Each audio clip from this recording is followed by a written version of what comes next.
Anda masih di News Pagi, pemirsa. Polisi telah menerima permohonan pengajuan rehabilitasi dari penyanyi Reza Artamevia atas kasus penyalahgunaan narkoba jenis sabu. Ya, penyidik masih mendalami surat permohonan rehabilitasi dan akan menggelar perkara.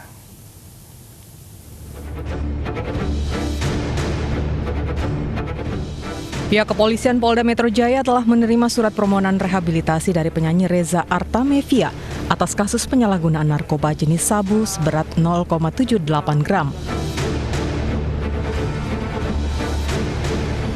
Penyidik masih mendalami surat permohonan rehabilitasi dan akan gelar perkara atas kasus penyalahgunaan narkoba Reza. Mekanismenya surat pengajuan rehabilitasi masuk kepada penyidik, kemudian akan digelar perkara dulu, apakah memang ini sudah memang harus pantas untuk bisa naik ke atas atau tidak. Setelah itu nanti baru ke BNP untuk meminta rekomendasi dan dilakukan asesmen kepada yang bersangkutan. Nah, dari hasil asesmen nanti seperti apa, kalau memang harus direhabilitasi akan direhabilitasi, dan kalau memang tidak ya tidak, lanjut. Reza Artamevia ditangkap atas kasus dugaan penyalahgunaan narkoba di sebuah restoran di kawasan Jatinegara, Jakarta Timur Jumat lalu. Polisi telah menyita barang bukti berupa sabu seberat 0,78 gram dan alat hisap sabu.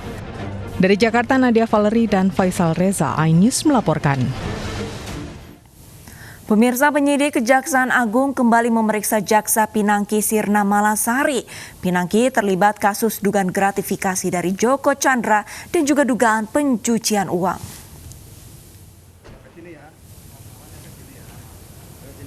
Jaksa Pinangki Sirna Malasari kemarin kembali diperiksa penyidik Kejaksaan Agung sebagai tersangka di Gedung Bundar Jampitsus Kejagung, Jakarta Selatan.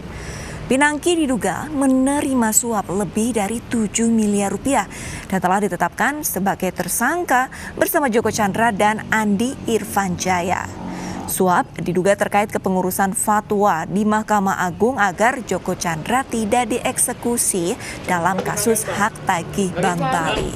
Pinangki juga dijerat pasal tindak pidana pencucian uang atau TPPU karena diduga menyamarkan uang suap yang diterimanya menjadi barang mewah. Ada dugaan uang suap juga mengalir ke rekening adiknya yang masih didalami penyidik.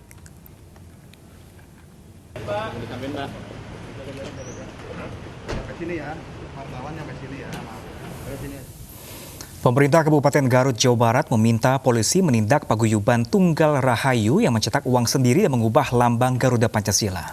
Tindakan ormas tersebut dipastikan melanggar undang-undang.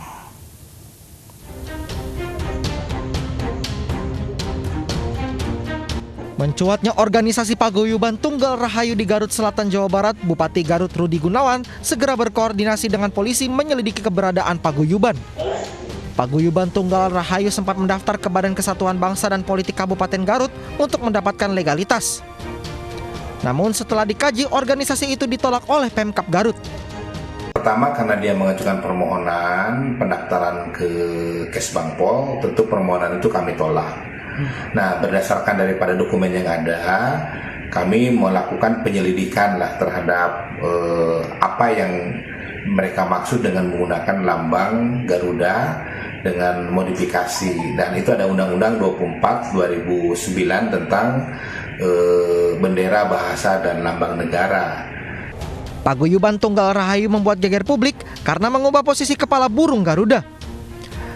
Paguyuban ini juga menambah kalimat Sunata Logawa pada semboyan bangsa Indonesia Bhinneka Tunggal Ika.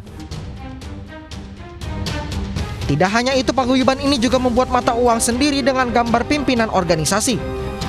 Selain di Kabupaten Garut, diduga anggota paguyuban terbesar di Majalengka, Tasikmalaya, hingga Kabupaten Bandung. Dari Garut, Jawa Barat, Il Solihin, iNews melaporkan.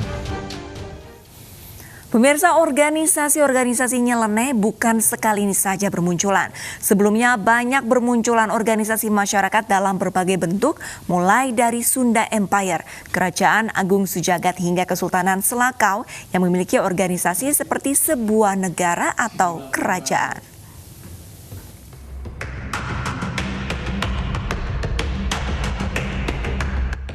Awal tahun 2020, publik dikejutkan dengan kemunculan sebuah organisasi baru berbentuk kekaisaran bernama Sunda Empire. Mereka merupakan sebuah perkumpulan yang mengklaim sebagai kekaisaran bumi dan matahari. Eksistensi Sunda Empire sudah ada sejak Juli 2019, namun baru heboh awal tahun 2020. Komunitas yang dipimpin Rangga Sasana alias Edi Raharjo ini kerap melontarkan hal-hal kontroversial.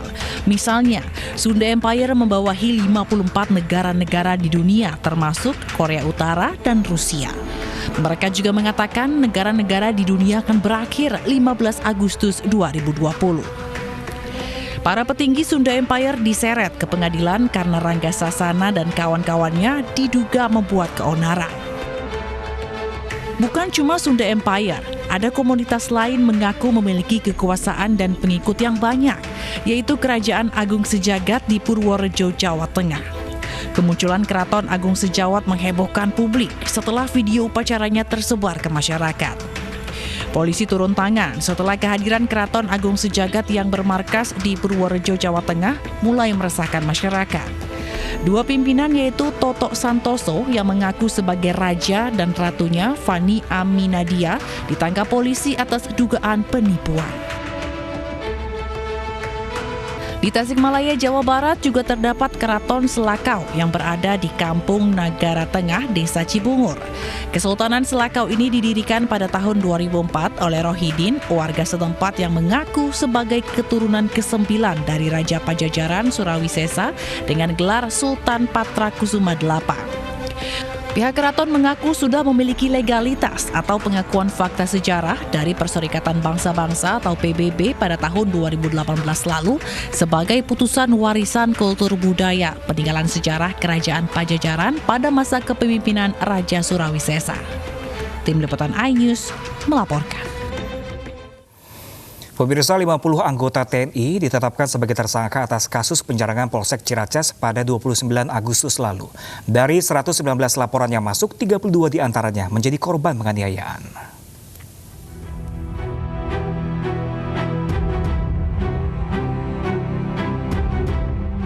50 anggota TNI ditetapkan sebagai tersangka atas kasus penyerangan Polsek Ciracas pada 29 Agustus lalu.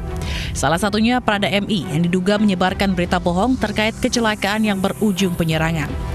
Komandan Pusat Polisi Militer TNI Angkatan Darat mengatakan ada dua motif di balik aksi penyampaian berita bohong oleh Prada MI. Salah satunya, Prada MI takut ketahuan oleh pimpinannya mengkonsumsi minuman keras sebelum kecelakaan.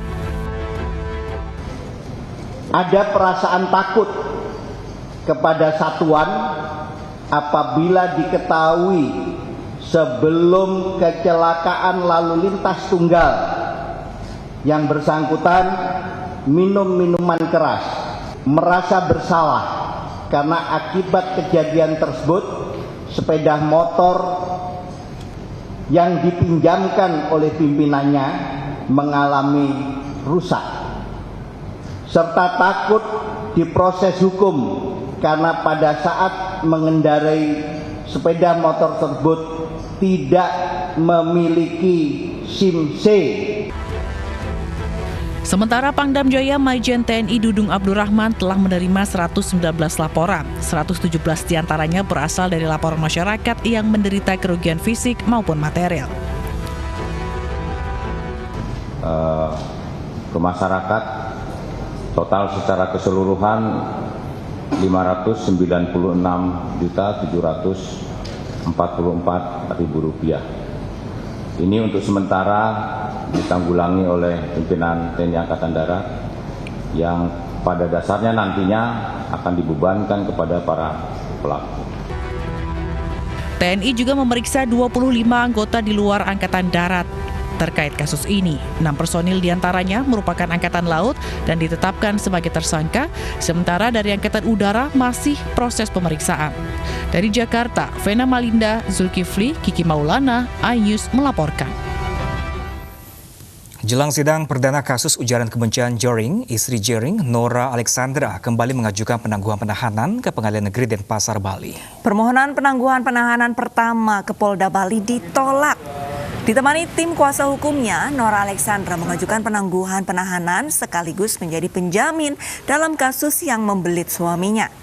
Nora beralasan Jering adalah suami dan kepala keluarga sehingga berhak mendapatkan penangguhan penahanan. Dalam berkas pengajuan penangguhan penahanan, Nora menjamin suaminya tidak akan menghilangkan barang bukti dan siap menghadirkan Jering ke persidangan. Persidangan Jering akan digelar secara virtual hari Kamis. Jering ditetapkan sebagai tersangka kasus ujaran kebencian setelah dilaporkan oleh Ikatan Dokter Indonesia Wilayah Bali. Seperti tidak akan melarikan diri, tidak akan merusak atau menghilangkan barang bukti, dan tidak akan mengulangi perbuatan tindak pidana. Pemprov DKI Jakarta putuskan tetapkan kembali pembatasan sosial berskala besar Senin 14 September mendatang. Informasi selengkapnya sesaat lagi, tetaplah bersama kami di Ais Pagi.